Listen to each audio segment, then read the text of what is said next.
The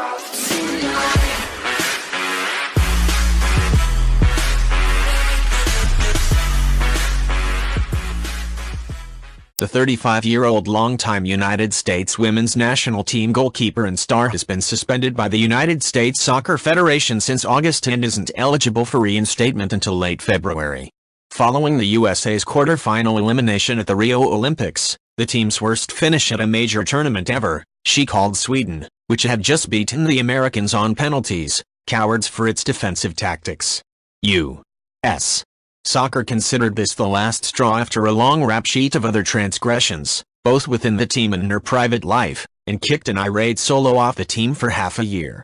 More significantly, it terminated her contract, essentially firing her from her national team job.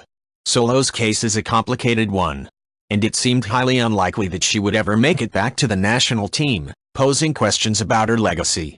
But with 2 months to run in her suspension, Solo has given an interview to the Associated Press to say that she hopes to return. "Let's be honest, it's not my decision if I return to the national team," she told the AP. "I find it an honor and a privilege to represent our country at the highest level in a sport that I love, in a position that I love. And I would do almost anything to play at that level once again. I say almost, because at this point in time I believe our fight for equality is much bigger than being on the national team again." Right? Solo was a leading voice in the locker room and one of the 5 players who filed a complaint with the Equal Employment Opportunity Commission against U.S.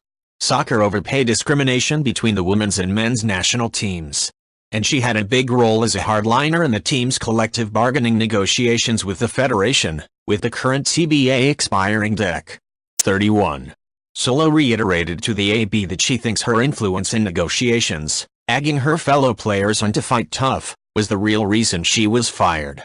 "I think that I have been used as an example, and my firing instilled a lot of fear in the players," she said. "I got fired for what they say was using the word cowards, but in reality they got rid of an adversary in the fight for equal pay." Right?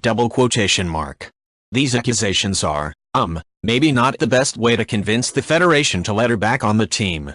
If you like this video, please leave a like and subscribe.